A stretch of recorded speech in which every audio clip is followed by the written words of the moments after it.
welcome to The Right Idea, where we discuss the people, policy, and politics that drive Texas. I'm your host, Brian Phillips. I'm the Chief Communications Officer at the Texas Public Policy Foundation.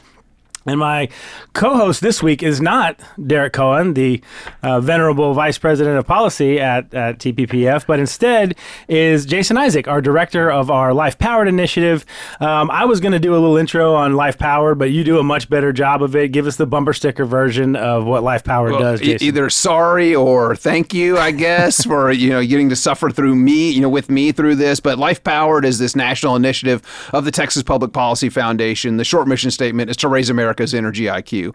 The longer one is to make this connection between access to affordable and reliable energy and human flourishing. So we're the happy warriors out there advocating for affordable, reliable energy. And of course, while Jason can talk all things energy, he is also, of course, a former state representative here in Texas, this area in Texas. So he was kind of a utility player, so we can talk about basically anything you want. And full disclosure, your wife, of course, is currently a state representative. So while her opinions won't be reflected here, she still will have the right to disagree with you on your opinions. I'm sure she will. All right. Well, let's get into it. As always, I like to start with something non-political. It's a new segment I call Something I Saw. Well, something I did see was I'm worried a little bit about the taco industry now here in Texas, because AI is going to put lawyers out of business, is going to put authors out of business, going to put all kinds of people out of business. Maybe some parliamentarians out of business. So maybe some think tanks out of business. Who knows? But the taco industry cannot go out of business, especially here in Central Texas and Texas writ large. I saw an article that said using the latest ChatGPT-4 generator, Velvet Taco, which is a taco place here in town, or at least in the Central Texas area, has created what they call the ultimate ChatGPTaco. They asked ChatGPT to come up with the best ingredients for a taco. So I don't know if this embarks on a new future for us in taco, but just to get to it real quick, and then I'll get your thoughts on it. It includes flank steak and blackened shrimp, red chili aioli, chimichurri, crispy potatoes, grilled onion, queso fresco, jalapeno, and cilantro on a corn tortilla. Are you worried about the future of taco makers? I would just Texas? be careful if you're texting ChatGPT about tacos, and don't put your fingers in your eye afterwards, because it might be spicy. I've kind of embraced ChatGPT just over the last week. And one of the first examples I had with it, my wife sent me a text and I had no idea what she meant. And this is the whole men are from Mars and women are from Venus thing. And so I'm thinking, I pasted it into ChatGPT and I sent her the screenshot back of what my response should be. And it was a mess up with voice to text. And she was talking to somebody and wound up sending me a text with this random question that I had no idea. But maybe I will. My younger son has been asking to get together and make quesadilla, these tacos with stewed meat. And so maybe I'll ask ChatGPT for a good recipe or what goes into a good birria taco. Okay, all right. Let's move on to the really important stuff. Now that we've gotten that out of the way, and the most important stuff is, of course, my shameless plug for our weekly newsletter. It's called The Post. You can sign up for that newsletter at texaspolicy.com/The Post. And of course, there's all kind of fun things like that. We talk about tacos even in that newsletter, but also serious things that are going on, all the work the TPPF is working on, and then there's exclusive content. I do a weekly column that sometimes even gets covered by the media. So that's cool. So go sign up for that, and as well as listen to this podcast every other week. It's texaspolicy.com/The Post. Okay, jumping into it, of course, the biggest news in Texas, Jason, right up there, a couple blocks away from us this week, they came to a deal on property tax. So the Senate has now passed it. As of today, as of this recording, the Senate has now passed it. The House is debating it. There's going to be some shenanigans going on over there. But just in general, give me your general thoughts about the deal that was made. Is this good for Texans one way or the other? And how do you think the public's going to feel? Yeah, I think it's a step in the right direction. And my wife and her anxiousness to cut property taxes cut my forehead last night. No, I'm kidding. I was fixing something around the house, and So if you're actually watching the video of this, you may see a little gash on my. It's not a forehead; it's a six head. I've got a little bit extra room. If I had a forehead, I would have missed and wouldn't have cut myself. Were you making the case for homestead exemption, and she really wanted appraisal caps? And that's yeah, we got into this argument, and I started throwing, and she was looking for scalps.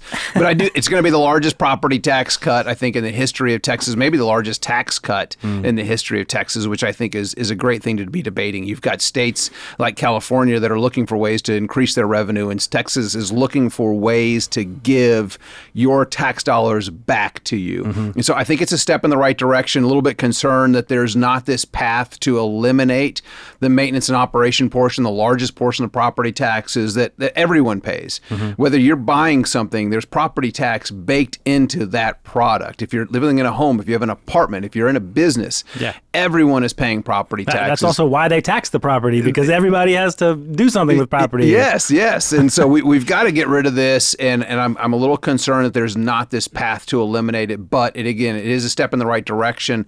I think that there will be some significant relief that taxpayers see this fall from their taxing authorities. And one of the things that we talked about here at TPPF is that third thing. You talked about the largest tax cut in history. We've talked about average taxpayers are going to feel it. This isn't something that's kind of a bank shot through businesses or something. Average taxpayers are going to feel it. But I think the next thing that we really need to focus on is long term, to make sure that we're reform, so we're not back here in a couple of years having to do this all again. To your point about long term tax relief and the compression rates and elimination, I think again you said we're on the right road. Yeah, I think the governor has even he specifically asked this, which is really what TPPF has been proposing for over a decade now. When I was in the legislature, my wife would come to me and be like, "Why aren't you doing this? Why aren't you doing this plan?" And lo and behold, it was the TPPF plan to phase out the M&O property tax over this 10 to 12 years, and how much money it would save Texans that actually be able to afford to stay in their homes, because we're seeing people that can't do that, and the governor's on the same page with recommendations that the foundation's been making for over a decade now. And so I think that's great that we're on that right track. We've just got to get there. We've got to get to this point where we actually eliminate that largest property tax that we pay. A couple things I want to hit. One is just what's going on in the House right now. I mean, maybe this debate will be over by the time that everybody's hearing this podcast, but the Democrats are trying to tie teacher pay raises into property tax. Now, look, I understand. I used to work in Washington, D.C. and work in Congress, and I totally understand how the sausage gets made in the negotiations using leverage and all of those kinds of things. But you have to be, and I apologize for the metaphor, but you have to be willing to shoot the hostage in these types of negotiations if you're going to take that kind of stand to say we're not going to support property tax relief for tens of millions of Texans if you don't include teacher pay raises. Now, teacher pay raises probably are something that we could get behind and get support, but that's not something that's germane to this bill. And the real question is, are the Democrats actually going to stand up and block the passage of this bill, property tax relief, after working on it all year? Are they really going to vote against it and block this property tax relief? And then what would that do to them politically? Yeah, I really don't think they're going to try to block this. They're going to try. They're going to grandstand. There's no doubt about that. And the tape will tell, as again, this is probably going to be happening here momentarily on the House floor. But they're certainly going to grandstand to try to tie it to teacher pay raises. But the thing is that everybody's getting a raise in Texas, and you're getting the raise and getting some of your own money back. And that's a way to look at it. But if they really want just teacher pay raises, then we need to include private school teachers. We need to include homeschool teachers. It'd be nice if they could get a little bit more of their tax dollars back and give this parental empowerment, which I think we're probably going to talk a little bit later on here in the year, maybe in October timeframe. There'll be a special session, I imagine, that deals with teacher pay raises and parental empowerment. And hopefully we'll see more teachers, even private school teachers, charter school teachers, homeschool teachers, get some more of their money back. Derek and I always joke that this is TPPF and we're contractually obligated to talk about school choice every 12 minutes. So we do try to hit it. So I think we've hit our quota, and we may get to it later in the show. And I'd love to share, if I can, real quick, some of the numbers here that we see on the energy side of things. And I'm probably going to digress here. But the last year that we have numbers available, there were 24,000 kids that graduated Texas high schools that had a CNA certification, a certified nurse's assistant. They can change bedpans. They can check blood pressure. They can draw blood. Phlebotomy, I thought that was floriculture, but apparently they're two different things, but I don't have a PhD. Not that. But you get about $11 to $13 an hour. So that's about $27,000 a year, assuming you don't take a week off and you work 40 hours a week. That's not really preparing students for prosperity. 24,000 kids are, in my opinion, they're not prepared for poverty because no one's prepared for poverty. But you look at the kids that graduated with a certification to work in oil and gas or refining, and it's 34, period. Just 34 students, the last year that we have numbers available, that graduated with certification in oil and gas refining coming out of Texas high schools. Those jobs pay $60,000 a year starting. Could you imagine? I couldn't imagine being an 18-year-old kid making $60,000 a year. I probably wouldn't have made it to 21. But that's preparing kids for prosperity. Sure. And so we need this freedom. And you look at the school districts, they don't offer these programs for oil and gas refining or diesel mechanic. A lot of them don't. They don't offer HVAC or plumbing or electrical. In fact, over 90% of the school districts don't offer those programs. Right. They're very expensive, but over 90% of the schools are within 30 miles of a place that does. It could be a trade school. It could be a community college. It could be like somewhere like TSTC, a technical school. State Technical College. Thank you. Yeah. And they're expanding, and those are some great examples. But just imagine if a kid had some sort of scholarship, an education savings account where they could, in their high school years, go over to a school that offers these programs and graduate high school prepared for prosperity. $60,000 a year starting. Yeah, that's incredible. That's one of the hidden things about the school choice debate is that this isn't, the left wants to make this, this is about public school kids going to private schools or going to, some expensive school or even just the school, across the way or down the street. It's not that. I mean, we talk a lot about school choice also, or at least parent empowerment writ large, also means parents having the opportunity. You can go to the local school. You can be on the football team. You can, you can be in the dance club or whatever it is. But, at 3:00, you've got a little opportunity to go to the TSTC and learn a trade, learn a skill that's going to prepare you to jump right into the workforce right after high school. And the biggest talking point of that is without any debt. I mean, like you're saying, there's lots of people coming out of college maybe making $30,000, $40,000, $50,000, but they've got $200,000 in debt. And the certified nurse assistant, which is great. I'm glad that students are getting this opportunity to learn more and experience different things. But if they want to advance their health careers beyond that, they've got to go more education, more schooling, more debt. And they're not going to be making $60,000 right out of the gate like some of these 18-year-olds could be, which within years they're making, just within 5 years, they're making over $100,000 a year annual salary. There's currently 7,000 openings in the oil and gas industry looking for some of these basic starting jobs, but we don't have the workforce. And quite honestly, when I go out, I'm tired of going on rig tours and refinery tours and seeing out-of-state license plates. Like, why is Florida preparing their students for Texas jobs? Why is Wyoming and Arizona? We need to be preparing our students. We'll get back. So we could talk about education pretty much the whole time. We've done our due diligence. CDPF. We've talked about school choice. Okay, one last point I wanted to make about property tax before we move on to what we really want to talk about, which is the grid and all of that. We've waited. Derek and I have not done any segments on that because I wanted to make sure that we got you in here to be the expert on that. So we'll get that in just a second. One point I want to make to our listeners, to our viewers, is that everybody's going to get a property tax cut. All the homesteaders and people who run businesses, we're all going to get property tax cuts. The local governments understand that, and they're going to come for those savings.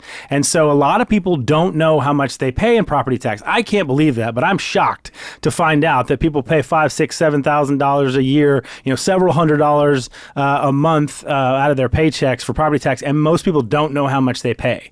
Right? So let's say that you pay, the average. I think we looked up Dripping Springs. The average in Dripping Springs last year or 2 years ago was about $5,600. Dripping Springs, before the tax cut, Dripping Springs increased people's taxes an average of almost $700. That was before the tax cut. So now the average person's paying about $6,300 in Dripping Springs, which is kind of a bedroom community outside of Austin. Those folks know that you're about to get a $1,200 tax cut. So if they're already willing to go out without, in broad daylight and raise your tax to $600, now they know that the average person in Dripping Springs is going to get a $1,200 tax cut. They're coming for that money. And so right now, literally in the next 60 days, it's all happening right now. Your local governments are preparing to do their budgets, and then they're going to set the rates based on what they think they need to spend. And then they're going to know that you're going to, be expecting those cuts. And so let's say you're expecting a $7,000 property tax bill, but then they reduce it by $1,200 because that's a tax cut. But then the locals are going to go and creep it back up. Now, if you don't know how much you spend, you think, oh, I got $6,500. That's a $500 cut. Great. It should have been $1,200. Yeah. So anyway, that's my rant, but I want to make that point. We're going to be talking about that at TPPF over the next couple of months because the locals are absolutely coming for those tax cuts. If you see your local elected officials, ask them to adopt the no new revenue rate. That is what they need to adopt to not increase your tax liability. They're still going to get an increase of revenue from new properties that are coming onto the tax rolls. If you've taken an empty piece of land and you put a home on it or a business on it, they're going to increase revenue from those increases valuation. But from yours, your tax liability should stay about the same as it was last year. So ask for the no new revenue rate. With the cuts the legislatures are going to pass, you'll see a significant property tax cut. Okay. We've done our property tax as well. I want to get to the grid stuff just because that's really where Jason makes his money. Fantastic piece that Life Powered has put out recently. Life Powered has its own site. We have all their stuff on texaspolicy.com, but you can also go to lifepowered.org. Yes. I think is what it is. Lifepowered.org, and you can just you go right to the source. One of the pieces I love that you guys posted on there is winter is the new summer. What do you mean by that? Yeah. So it used to be that during the summer months, we would experience hot temperatures like we're experiencing now, and you would see some instances of rolling blackouts. But we're not seeing that in the summer anymore because of this massive overinvestment, $100 billion over the last 10 years in what are really unreliable variable sources of generation, namely wind and solar. But the solar is actually helping us in the summer time months until the sun goes down, and then we see prices we've seen in the last few days, prices spike up. I'm working on a piece on this in a good tweet thread, Isaac for Energy on Twitter. Check it out because this will be a good thread with some really factual information, like prices are skyrocketing when actually demand is decreasing around 8 p.m. at night because the sun is setting down, and you're forcing generation that's been sidelined, reliable thermal generation, to get off the sidelines and come onto the field. And so they've got to crank up their equipment, fire it up, and that costs more money to do that. But this whole winter is the new summer is because you look at what happened February 2021. Solar and wind dropped off. At that time, they were 33% of our grid. A third of our grid was producing pretty much zero electricity. And then today it's 40% of our grid. And I love some of the wind advocates out there and the renewable advocates, I call them unreliables, saying, oh, we're producing 30% of our peak electricity. Well, you're 40% of the grid. You're not even pulling your weight. You're at 75%. 30% of 40%? Yeah, you're 30% of the electricity, but 40% of our grid. So that means that 60% of our grid, the reliable thermal that we can count on, is producing 70% of the electricity. They're really being overburdened, and it's because of the federal market distorting policies, and really it's tied into ESG too. So you get the federal government dumping all these subsidies in all these world's largest financial institutions, applying pressure for companies to get out of thermal generation from natural gas and coal. So then winter then is what becomes the real sticky part or the real concern, because in the summer, we may have a lot of sun, particularly when it's hot and there's a lot of sun. We do have, there may not be enough wind necessarily,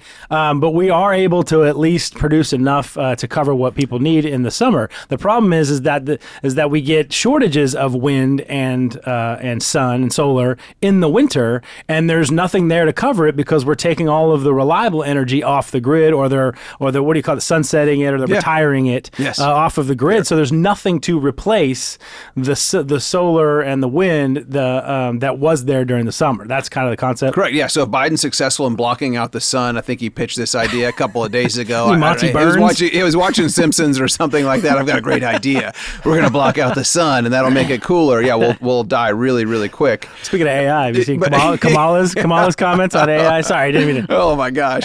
But he wants to block out the sun, so then summer will be the new summer in Texas, and we won't have electricity at all. It's just a frightening part that we're so dependent on an unreliable variable source of generation. But winter is going to be frightening, and we've proved in 2021 and stuff we've been writing about for years that winter and colder temperatures are much more dangerous than their summer temperatures. For every person that dies of a heat-related illness, you're going to have 20 people that die of wintertime exposure to cold. It's much more dangerous. And so when the sun sets and their panels are covered in snow and the wind's not blowing, 40% of our grid is not performing at all. At all, zero. And so, we don't just complain here. We're about the right That's idea. right. That's what we talk about here. So what is the right idea? What is the, and by the way, in 25 episodes, that's the first time I've ever done that. What is the right idea? Yeah. We're finally getting there. Jefferson can attest to that. I've never used the right idea that way. All right. So what is the solution then? And it's interesting because since before Winter Storm Uri, it was one of our legislative action agenda items within the Life Powered project was to advocate for affordable, reliable energy. Imagine that. And really this reliability requirement, a firming requirement that you put all your generators on this level playing field that our grid would value reliability over cost, because when you're so heavily subsidized like wind and solar are, wind can sell electricity at a negative. Yes, they can pay the grid to take electricity, and you can't compete with that. I did a great PragerU video on that makes this analogy about a competing restaurant opening up and paying customers to take their food. Obviously, the free market restaurant that doesn't get government subsidies is going to go out of business. And that's what we're seeing, these early retirements of thermal generation. But so the right idea is this firming requirement, which our legislature didn't pass 2 years ago. They gave the Public Utility Commission this may instead of a shall. For those of you that are policy wonks, there's a big difference. Shall, they have to. A may, they might. And then the governor came out with this directive. We're all policy nerds that watch this. Yeah. So you know the difference between a may and a shall. But the governor came out with this directive and really said you shall make variable sources of generation pay for the burdens they place on the grid with this directive from July 6, 2021. I quote it often and use it often because he had the foresight to say that we need to do firming. And that's exactly what he did. The Public Utility Commission refused to implement it. And we see, again, some changes in leadership there.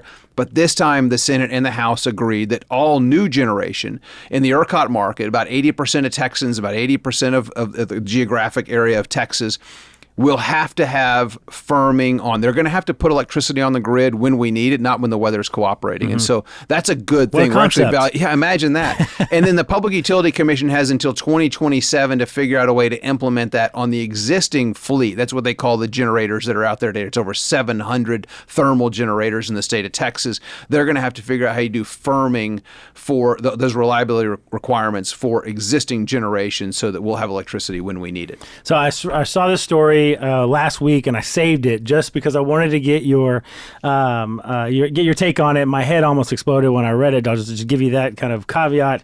There was a piece. You talk a lot about the overinvestment in the unreliables, right, and solar and wind in particular. And the reason for that, of course, is because everybody loves free energy. Wind and solar. It's clean. It's green. Blah blah blah. There's a lot of virtue signaling with the states, and a lot of Republican governors and legislators. And in states like Texas have done it as well. They've gone out and virtue signaled and said, we want to have more clean and energy. So that's kind of a component that has helped invest or has encouraged overinvestment in it. Well, here's a new idea. The Environmental Protection Agency will make solar panels, efficient lighting and air conditioning, insulation, and other upgrades to someone's home realistic options for low and moderate income Texans.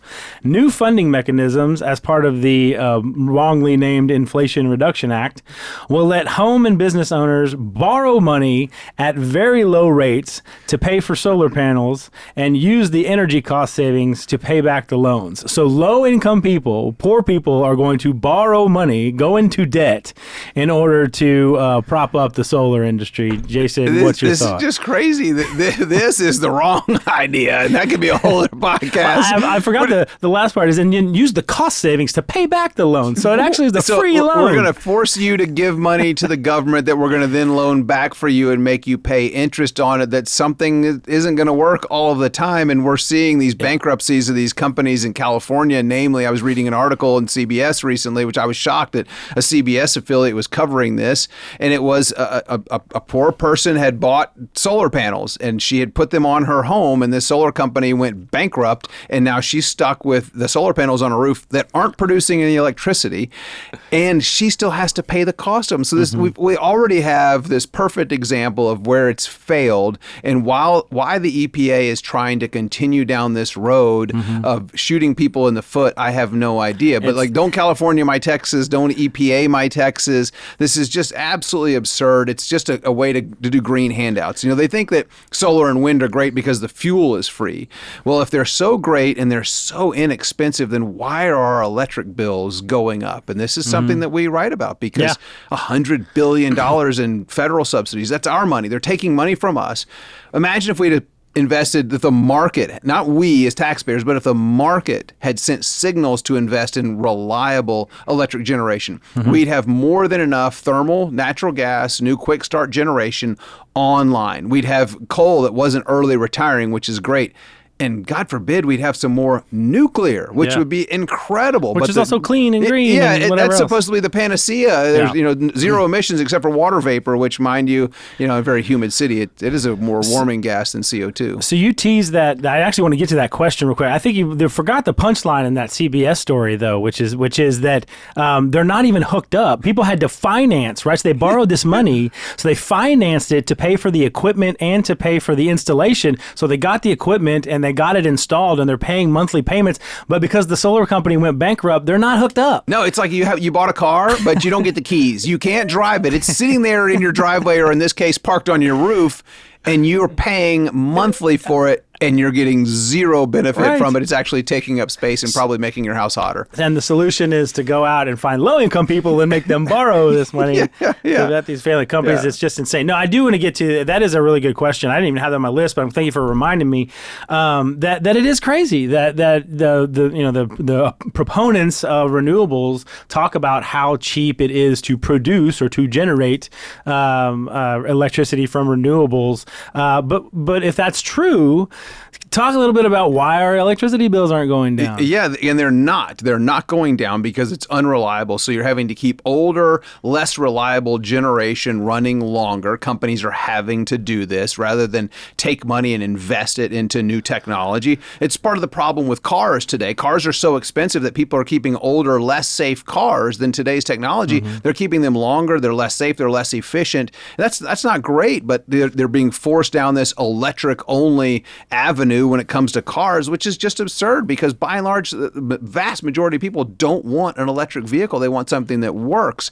And the federal government continues to prop up things that don't work. And it's like, wind and solar in their infancy. Like, this is the first 45-year-old infant that I've ever seen because that's how long they've been giving these subsidies out. Our money. They're taking our money and distorting the market. Is that in dog years or anything? No, it's not. It's unfortunately, it's 45 painful years of unnecessary market distorting policies from the federal government to prop up unreliable generation. And so we're having to pay more because the maintenance is going up and we're having to run older, less efficient equipment more. Right. It's all these other costs that go into, I mean, if you're a business, you have to account for all of your costs. You have to account for the people that work for you, the brick and mortar, the bills, everything. And all of those costs have to be paid for by the widgets that you sell. And so acting like, well, the only cost that matters is my labor, only cost that matters is to keep the door open, or it's completely dishonest. I mean, we talk a lot about this. I rant a lot about this on the show, just how utterly dishonest the other side is. I mean, it's like,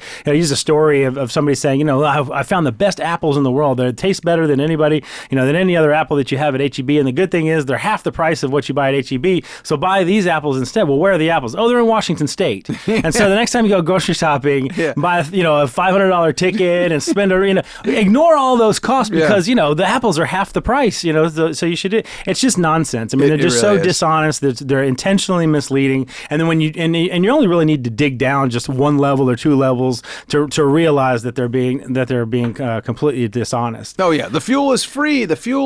But how much does it cost to put up the solar panels? And how much land are you converting from productive farmland to put up solar panels? We are losing thousands of acres in this state of productive farm and ranch land to prop up unreliable China-made solar panels that kids are mining in the Congo in mines that are controlled by Chinese companies. I think there's 40,000 kids between the ages of 7 and 13 years old in these mines in Africa that are mining the minerals and the elements that go into making the electronics that we live by, we love every day, but we're distorting the market to make so that it's we're using more and more and more of it. And that's Yep. why slave labor is making these Chinese solar panels that I think the Biden administration may have just exempted and allowed that to continue to Tax happen. cuts for Which the is, Chinese. it is completely dishonest. Yeah. I want to talk a little bit about something else that's distorting the market that you're kind of just now getting into, doing some research on. I think you've got some new research coming on about that. And of course, this is Austin. We're in Austin, so we have Tesla. Yes. And their massive complex, right down the road.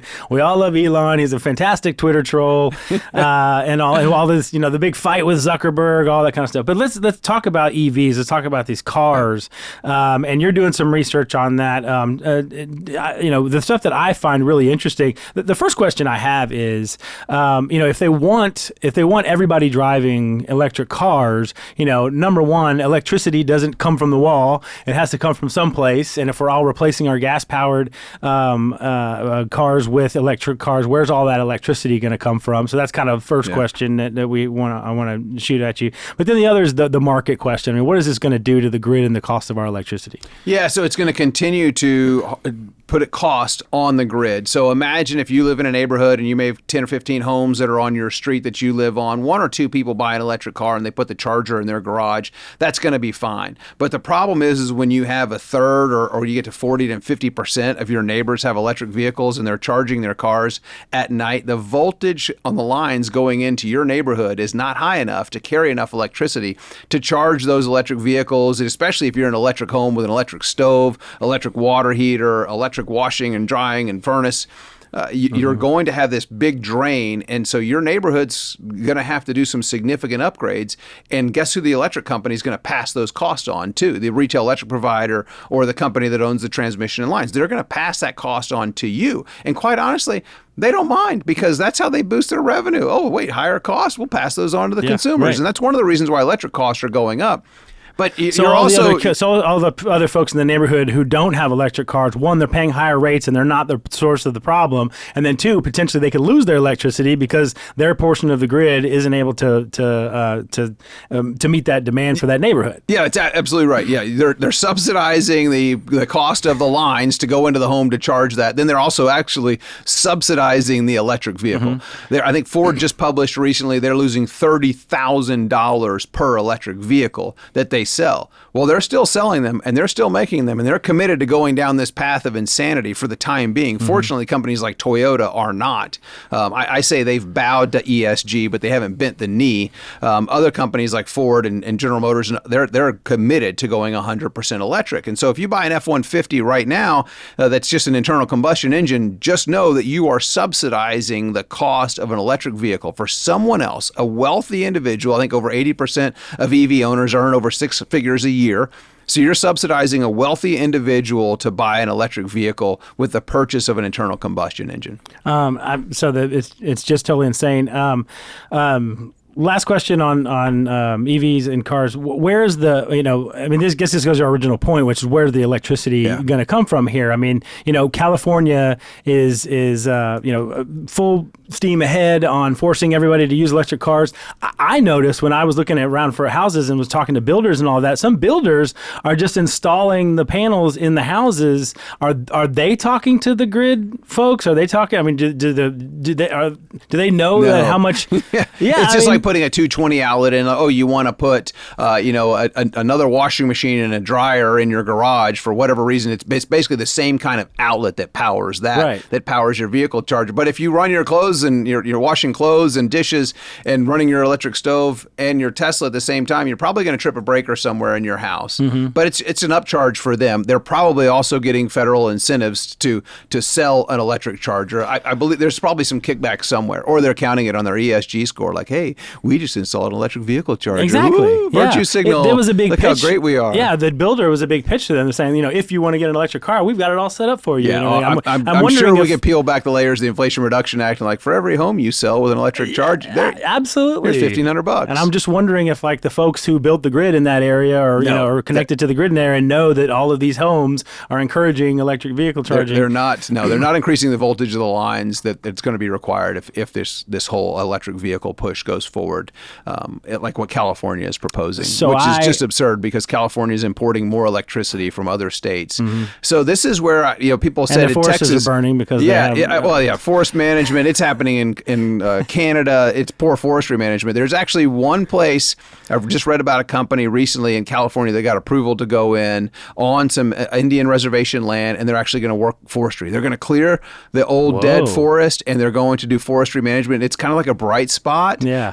I think it's in Tahoe in California. It's like this whole bright spot. They're actually going to go in and manage forests. They're going to produce wood and sell wood to build homes. That's amazing. I think it's 1850, Eller.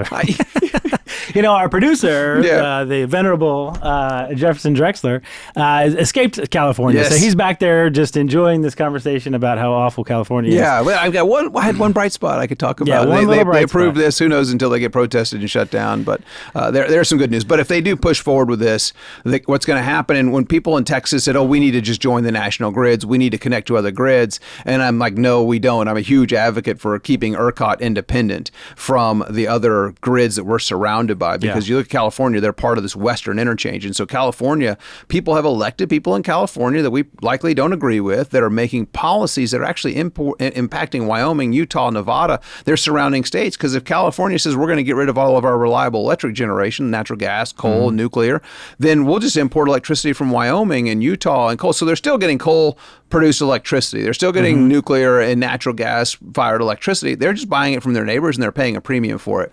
And that means electricity costs are going up in those surrounding states because of elected officials in California. So there's no way Texas need to be part of a national grid. That is the fastest way, I think, to actually Californiaizing Texas. Yes. Is making Texas like California, is to connect to the grid that they're connected to and all of their bogus policies. Yes. You know, I do have an electric mower. So should I feel guilty about that? It's not quite an electric vehicle. I do really appreciate it. I love it. I saw one out in my neighborhood. It was on, and I'm like, what is this guy's like lawnmower doing out there? It was on the corner of his lot, and I went slow enough to read this handwritten sign, clearly not a marketing genius, and it was like free on his electric mower. And I'm like, yes, yeah, get rid of it. Go with the gas mower. Oh, I love it. I'll tell you, I'm a total convert now. Not, you know, the old days when I was like 7 years old trying to rip that ripcord thing and have to take my bike down to the, you know, with the can and have to go down to the gas station and fill it up. I kept and the all gas that. mower and made sure the filter was dirty. I wanted the boys suffering out there pulling this. I wanted them to, you know, look back when they were older and be like, I remember mowing the lawn. It's the old days. Make sure that your kids grow up with some values and That's they understand right, a little bit of hard work. I mean, did you I'm still have just to push it, or did you get the robot one that does it for you, like the Roomba lawnmower? I'm not that bad. I didn't get the robot one because it doesn't come with a bag. That's why. Maybe. I'm not getting out there with a rake. Are you kidding me? I'm not raking up my clippings. Now, there's some opportunities there for advancement, and I think that's what happens. As societies get access to more energy, they advance, and they wind up using more energy. I just did an interview with a guy from The Hill a couple of days ago, and he's like, anytime we see, you know, societies start to use energy, they wind up just using more of it. And I said, yeah, and the costs go down, and people's lives get easier. Yeah. There's a study out of Guatemala, just by electrifying their cooking, they save 34% of their time. I mean, that's pretty significant amount of time savings by adding electricity and energy to cooking. Wouldn't it be amazing if there's the 3 billion people on the face of the earth that have very little access to energy and a billion that don't have any at all had access? Imagine the time they could get involved in their communities, do civic engagement, start businesses, raise families. But unfortunately, there are people that are enslaving them around the world, keeping policies to make sure those countries don't come out of poverty. Right. This is one of the things I think just generally the themes that Life Power talks about, and you talk about this quite a bit, is of course that you know, if other countries were just as good as America in terms of their cleanliness of energy and, you know, and not polluting the environment and all those kinds of things, and it's because we're using these energy dense, these efficient types of energy. You know, we're not using, you know, whale blubber anymore like we were. Yeah, oil and gas saved the whales. I love to tell people that. Like, you want to know what saved the whales? It wasn't Greenpeace. It was oil and gas, because we found a dense energy that worked better. Kerosene. Or wood. I mean, wood was another one. Absolutely. And you look at what saved Sherwood Forest in England when there was still a little bit of forest there. It was the coal they found underneath that forest. And there's a lot of oil and gas in the United Kingdom that they're not producing that they could be helping lift their people out of poverty, but they keep crushing them with expensive energy. It's just insane to, like, you see these third world countries and they've got, you know, a huge windmill, you know, next to these like shanty huts. And I'm just thinking, like, is this a Photoshop picture? What is going going on? When I mean, even like hydro resources or something would be better than this ridiculous, 900-foot windmill in this town where people are walking around barefoot with baskets on their heads. I mean, it's crazy to me. But I just think that's really interesting that you say, look, because we've been because we have used these energy resources and because we've been so prosperous, it's actually the rich countries that are able to be the cleanest because that are using things like natural gas or shifting even from naturally shifting from coal to natural gas. And those kinds of things. I think it's a really good economic prosperity and environmental leadership go hand in hand. And I'd like to introduce myself. I say I'm Jason Isaac. I live a high carbon lifestyle, and I think the rest of the world should too. I think it was a congressman from Maryland that called me the Carbon King, and I wear that as a badge of honor. So I'm like, yes, I am. But you look at countries where they do have high per capita CO2 emissions. One of I think the second most in the world is Singapore. Mm-hmm. That's ironically where the first ever net zero candidate on the face of the earth, the president of Malawi, when his palace was overrun because he implemented policies that said we're not going to use nitrogen-based fertilizers in the production of food to try to reduce our CO2 emissions. It's just absolutely absurd policies. And so you couldn't use fertilizer to grow food anymore. Food production went down 40%, cost went up 80%. And when his palace was overrun, he went to Singapore. Yeah. And I'm like, why didn't he go to Malawi? Malawi's at net zero. Ethiopia is at net zero. Why didn't he go there? That's what he's professing. Mm-hmm. Well, women in Malawi and women in Africa are overburdened with this not having access to energy, not living a high carbon lifestyle. And women around the world today will spend 200 million hours walking to collect water because they don't have access to energy. And I think that's just inhumane. It's like, when do the human rights tribunals begin for the leaders that are pushing these policies and enslaving this predominantly women around the world that are impacted by these environmental policies when they could be living like we are here in the United States? Again, economic prosperity and environmental leadership go hand in hand. We're world leaders at clean air. We've actually reduced pollution. I'm not going to conflate greenhouse gases, CO2 that I'm exhaling right now that I love to ingest in concentrations that are really high, especially in a Topo Chico, and I don't spontaneously combust when I do. But we're world leaders in clean air. We've reduced pollution 80%, nearly 80% over the last 5 decades, and we're number one when it comes to access to clean and safe drinking water. So, those are powered by affordable, reliable energy. So we just have a couple minutes left. I feel like we can keep going. We're definitely going to have you back whenever Derek comes back, and he's abandoned us for Europe. He's gone on vacation. I guess somebody let him out. But I do one last thing. He's doing research, I'm sure. He's understanding because we don't want to see a Europeanization of America. And a lot of their policies are coming over, so he's learning what we shouldn't be doing and how we've got to push back. So speaking of the country's policies, I do want to talk a little bit about politics, or at least the policy of politics. We're about to get into the silly season. The presidential debates are about to happen. The presidential, all the candidates, particularly on the Republican side, are kind of lining up. Energy, a lot of times energy is not a campaign issue, unfortunately, even though it literally dictates everything that we do and our costs and all that kind of stuff. Obviously the border and things like that on the Republican side are going to be the major issues and just being sort of anti-Biden. But I think energy is going to be a top 3 issue this year for no other reason than inflation is very high. Energy is something that people are thinking a lot about. Do you think that energy is going to be, or can you make it, kind of an issue? Should Americans be more concerned about energy policy going into at least the Republican, assuming they're going to have debates on the conservative side? Do you think they can make that more of an issue? I think it's going to be much more of an issue. The goal is to get more votes. And when you look at a large segment of voters, 1 in 6 Americans over the last 12 months have received a disconnect notice from a utility. 1 in 6 Americans. Wow. That's a pretty significant number. In 2021, the number of electric utility disconnects increased 30%. Natural gas utility disconnects increased 76%. This energy-driven inflation, and it is. You increase the cost of energy and you increase the cost of everything. You increase the cost of diesel fuel that goes in a truck that's transporting everything that we're going to eat, wear, or consume, on a daily basis. It's been in or on a truck. You increase the cost of everything when the cost of energy goes up. Yep. There's no ifs, ands, or buts about it. So I think it's going to be a very, very big issue because I think the people that are running for president are going to look to appeal to those people that are suffering from expensive energy. It hurts the poor, but it really hurts everybody. And outside of border security, one of the major things that Biden almost immediately reversed were good energy policies from the previous administration, and policies that made us finally, after all these years and decades, energy independent. And so So there will be a lot of work for the next president to do to reverse or whatever the word is, all of the damage that the Biden administration has done. Yeah, and it's interesting. One of the reporters I was talking to earlier this week, he's like, wait, the U.S. has got to be this leader in decarbonization. And I shared with him some numbers that we just released. They're on the website that talks about what would happen if the U.S. did decarbonize. I say it's dangerous and deadly, doesn't do anything to mitigate a changing climate. But it's less than 1/10 of 1 degree if we completely decarbonize by 2050. The only reason anyone is embracing decarbonization is they're out for our money. They want the subsidies, they want the tax handouts, or they're just doing it to virtue signal to appease to these multinational global financial institutions. But where we should be the leader, like Oregon or whatever, there's a bunch of leftist wackos that vote on these issues. They're just pandering and for they're votes part of the there. cult, and they think it's necessary that if we're going to save the planet, we're going to destroy the Earth, but we're going to save the planet and all the people. We're going to kill everybody that lives on it too.